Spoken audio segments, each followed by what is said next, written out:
Bonjour,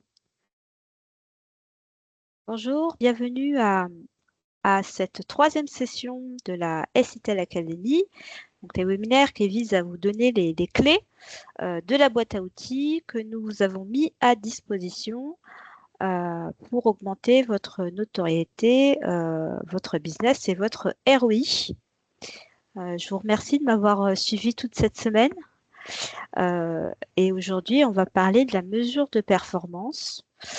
Alors, sans transition, je vais vous partager la présentation parce qu'encore une fois, on a beaucoup de choses à voir et un timing toujours serré, mais qui nous permettra d'aborder tous les sujets. Hop, parfait. Alors, tout d'abord, en préambule, juste pour petit rappel de cette semaine, mercredi, nous sommes réunis pour échanger autour de la génération et la collecte de leads.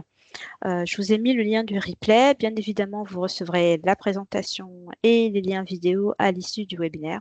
Hier, je vous ai présenté les services et options pour maximiser vos leads, donc des actions au niveau des prix de l'innovation, des Innovation Awards, du Startup Contest ou du cahier des nouveautés ou cahier des nouveautés qui vous permettent derrière d'être identifiés comme innovants et donc de maximiser la rencontre avec des chargeurs. Et puis aujourd'hui, on va parler de la mesure de la performance et aussi du ROI.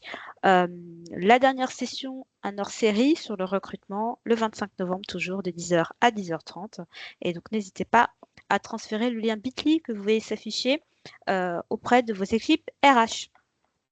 On démarre. Donc, au niveau du programme du jour, on va d'abord parler des différentes sources, donc les différentes pages au niveau de l'espace exposant où vous devez aller pour trouver des informations et calculer votre performance et votre ROI. Donc, les invitations, le tableau de bord, MySQL, et puis on aura à peu près, je pense, plutôt 10 minutes de questions-réponses à la fin. Donc, n'hésitez pas à poser vos questions dans le module de questions QR, bien évidemment. Donc, au niveau de la mesure du ROI, de la performance, on a deux plateformes. Donc, comme je vous expliquais mercredi, MySQL et l'Exhibitor Hub ne sont pas connectés. Donc, il s'agit vraiment de deux plateformes différentes. Sur l'Exhibitor Hub, il va falloir que vous regardiez les e-invitations et bien sûr tout ce qu'il y a au niveau du tableau de bord. Et dans MySQL, il faudra vous fier au reporting, donc au fichier Excel des contacts qui ont accepté la mise en relation. Et puis, vous pouvez aussi mesurer le nombre de contacts, de prospects que vous avez identifiés via le moteur des participants sur la plateforme. Alors, tout d'abord, on commence avec les e-invitations. Donc, au niveau de l'espace exposant, vous avez une tuile. Elle s'affiche sur votre gauche qui s'appelle Gestion des invitations. On en a parlé au webinaire de mercredi. Si vous avez des questions là-dessus, n'hésitez pas à regarder la vidéo. Et donc, vous savez qu'en envoyant les liens d'invitation, le lien il est traqué. Donc, on est capable derrière de vous indiquer le nombre de personnes qui ont vu votre invitation et ceux qui se sont inscrits. On voit entouré tout petit, mais vous pouvez donc afficher bien sûr les coordonnées, avoir un listing complet des contacts qui ont accepté votre invitation avec nom, prénom, email que vous pouvez exporter et intégrer dans votre CRM avant, pendant et bien sûr un peu à la fin du salon puisque l'espace exposant reste actif encore, il me semble, 2 semaines après l'édition.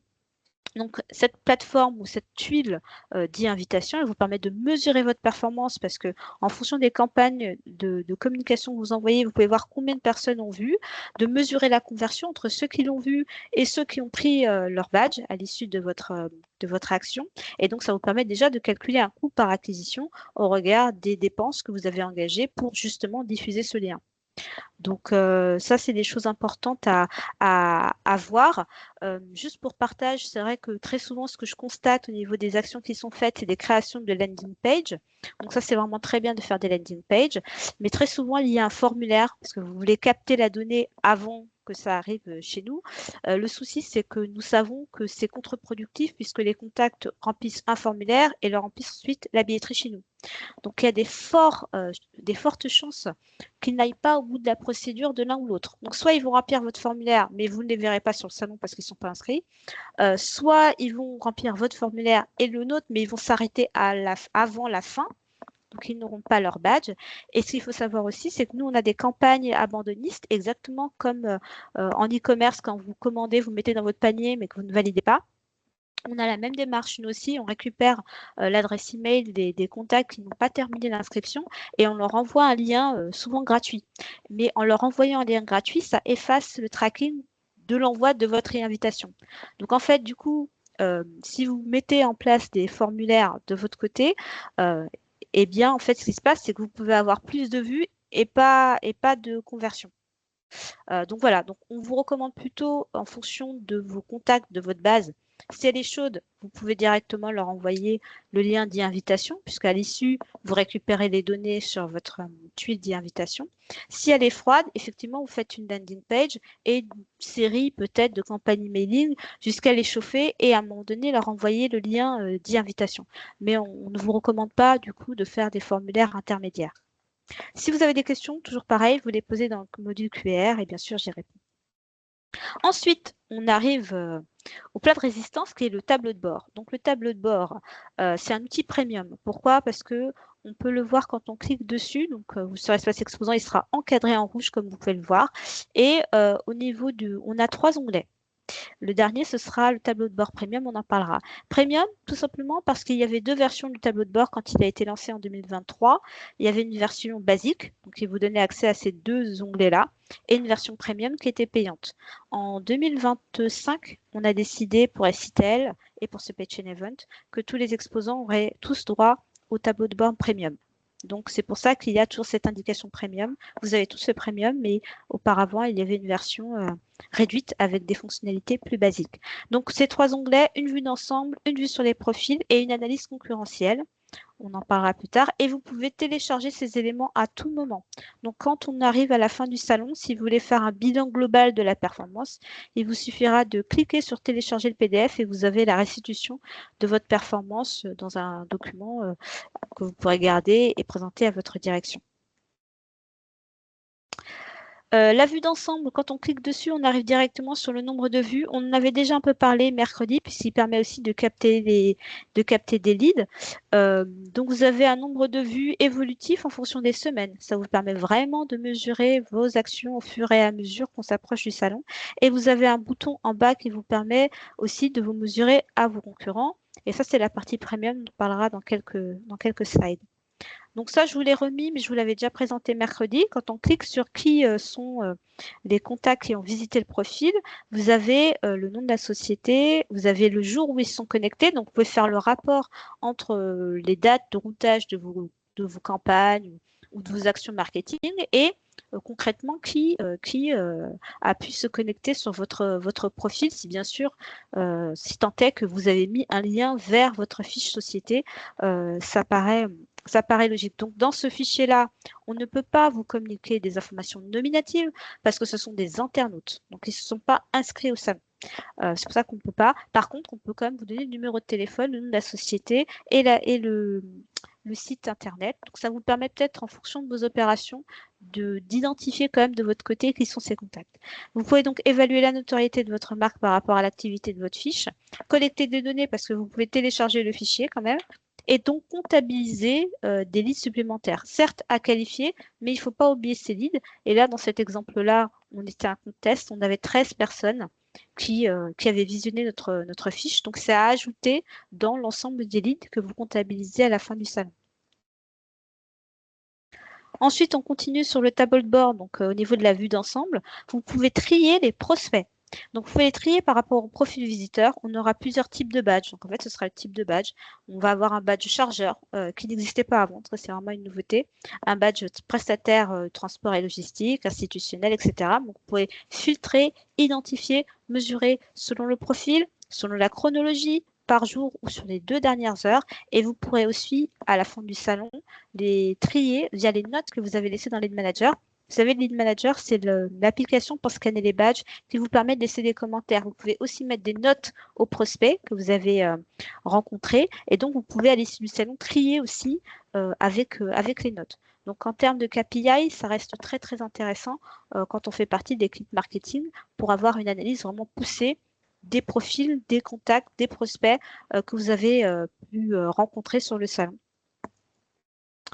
Ensuite, quand on continue sur cette page, on a donc toujours sur le tableau de bord, on a les téléchargements. Donc, si vous avez mis des PDF, vous pouvez voir le nombre de personnes qui ont téléchargé votre PDF. Vous pouvez mesurer la notoriété, donc le nombre de contacts ayant mis votre société en favori, parce que c'est possible effectivement sur le moteur exposant de mettre tout internaute. Hein. Il ne s'agit pas des inscrits, mais des internautes dans leur globalité, de mettre des sociétés en favori. Donc ça, vous pourrez le quantifier, ça vous permettra de mesurer la notoriété. Vous pouvez voir le nombre de personnes qui sont allées sur votre site web, puisque sur votre fiche société, vous indiquez l'URL de votre adresse, de votre site internet. Donc, de la même période, vous pourrez voir le flux, le trafic qui va aller sur votre site web. Et puis, vous pourrez voir aussi le nombre de recommandations dont bénéficie votre marque. Il faut savoir que quand un visiteur s'inscrit, il indique les secteurs d'exposition qui l'intéressent. Vous, de votre côté, vous référencez les secteurs d'exposition, plutôt vos services et vos produits selon la nomenclature. On fait une mise en relation et on recommande au visiteur à l'issue de son inscription une liste d'exposants qui répondent à la demande. C'est aléatoire, donc ça tourne de façon mécanique, l'algorithme, il fait en sorte que chacun puisse être recommandé. Donc sur le tableau de bord, vous pouvez voir avant, pendant et à la fin du salon le nombre de fois où vous avez été recommandé auprès des visiteurs. Et ça, c'est important quand même pour pouvoir mesurer effectivement la notoriété que vous avez pu avoir ou la visibilité que vous avez pu avoir via le salon. Enfin, le troisième onglet, l'analyse concurrentielle. Donc, le tableau de bord premium, il offre la possibilité de comparer sa performance aux leaders sur les secteurs d'exposition concernés. Il ne s'agit pas des leaders marché. Il s'agit vraiment des sociétés qui ont été les plus performantes sur votre secteur d'exposition principal. Donc, toutes les données, elles sont exportables en format PDF. Il n'y a pas d'informations nominatives, ce sont que des chiffres. Vous pouvez tout collecter. Et donc, on peut voir aussi le nombre total d'exposants dans votre catégorie. Ça, c'est important au niveau des chiffres pour pouvoir se positionner. Donc là, dans mon exemple, par exemple, le secteur, c'était Supply Chain Event. Donc le secteur, c'était solutions, prévision et planification. Et donc, il y avait 42 exposants dans cette catégorie. Donc, toujours sur cette partie-là, vous pouvez voir, alors là, c'est au niveau, le premier à gauche, c'est tout ce qui est lead manager. Donc, vous pouvez voir le nombre de contacts, de leads que vous avez collectés via l'application, vous avez scanné le badge par rapport au leader de votre secteur. Vous pouvez donc pouvoir vous situer par rapport aux autres. Donc, ça, c'est intéressant. La vue de profil idem. Donc, tout au long de la commercialisation. C'est-à-dire que dès qu'on aura mis le moteur exposant et il sera mis en ligne à partir de janvier, vous pourrez à chaque moment, c'était mesurer et voir si vous évoluez, si vous gagnez en vue par rapport à vos concurrents directs sur votre secteur.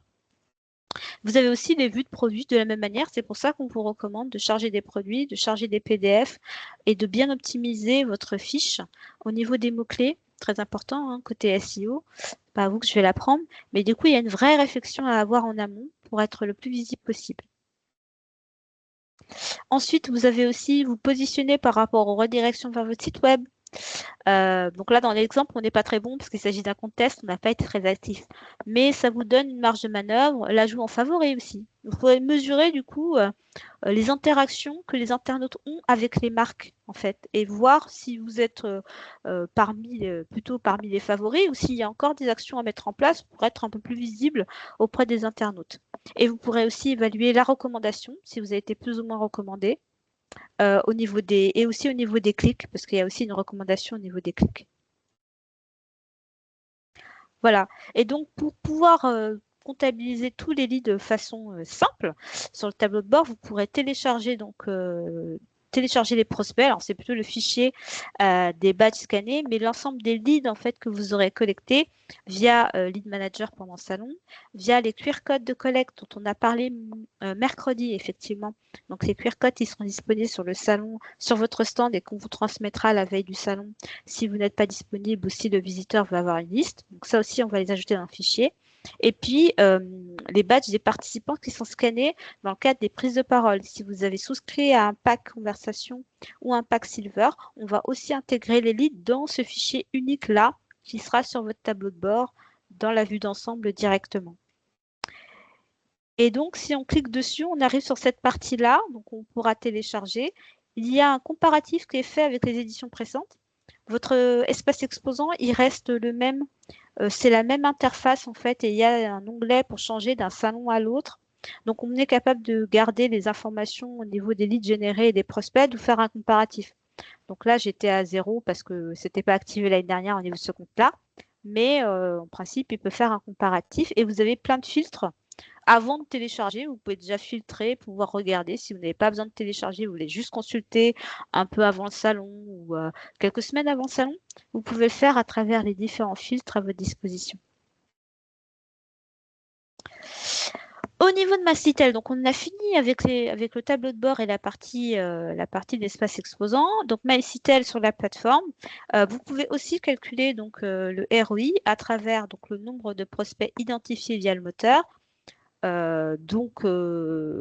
MyCitel, c'est quand même la base de données des inscrits en temps réel.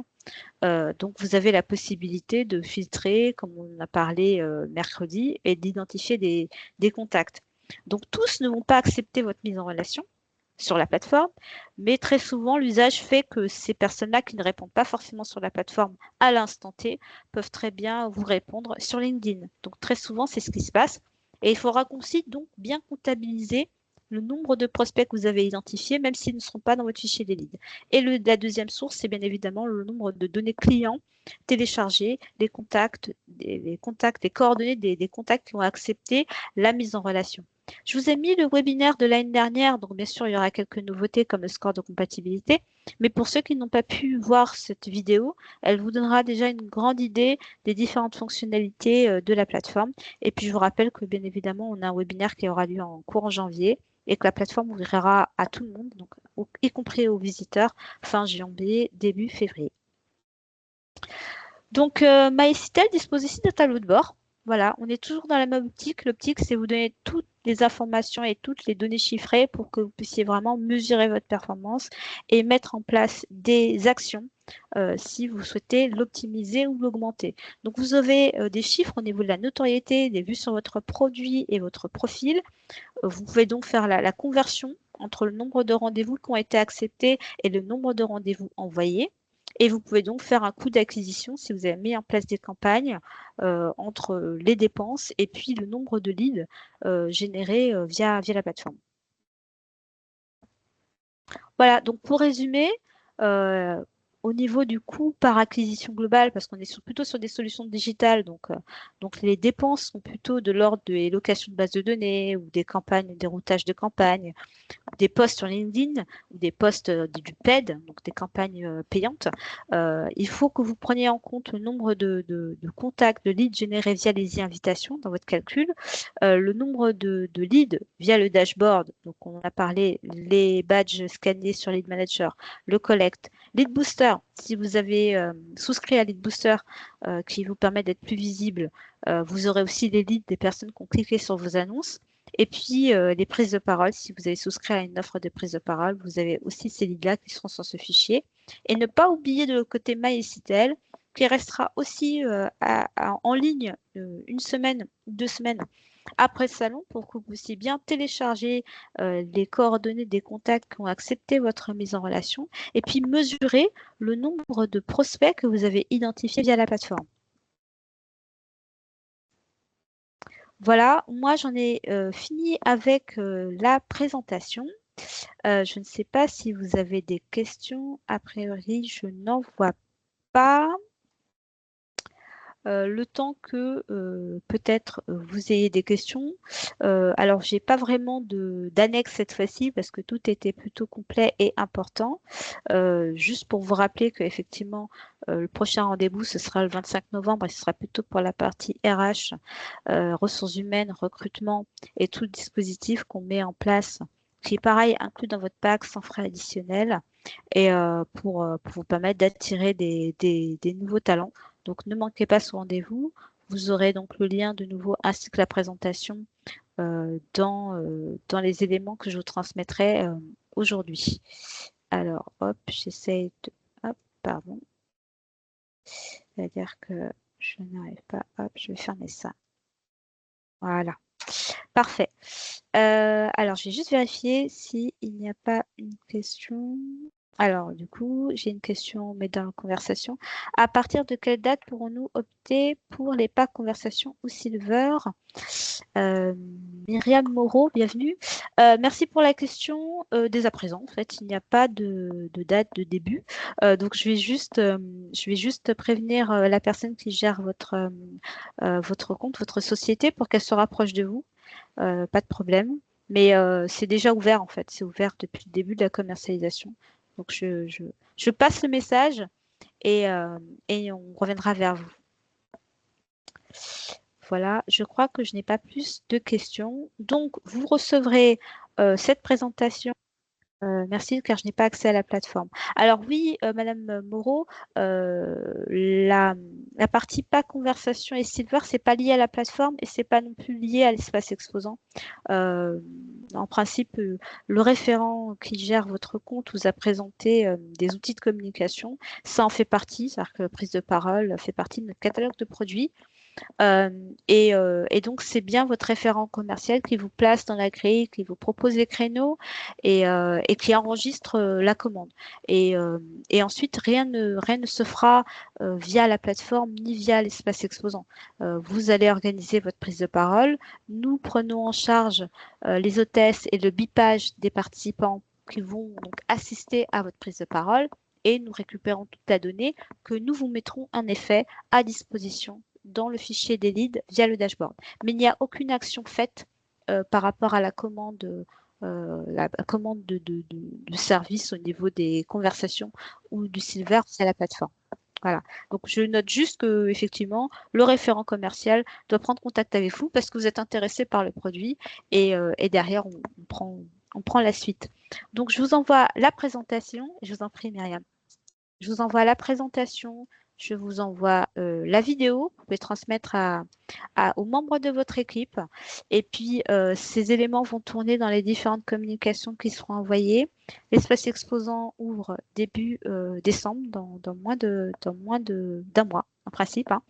Et vous serez tous contactés ensuite par notre service client. Donc, c'est bien renforcé, notre service client qui a donc un portefeuille de clients à suivre et qui vous adressera des messages régulièrement pour vous rappeler les échéances. Et voilà, donc nous sommes très contents de commencer bientôt ce SITEL d'un point de vue opérationnel. Nous aurons d'autres occasions pour échanger, puisque nous aurons le webinaire RH le 25 novembre et un autre webinaire technique sur la partie opération, la partie stand, en particulier en janvier, ainsi qu'un dernier webinaire très opérationnel de démo au niveau de la plateforme de rendez-vous MySITEL. Donc, je vous remercie de nouveau beaucoup pour votre attention et votre participation. Et puis, je vous souhaite un bon week-end et je vous dis à bientôt. Au revoir.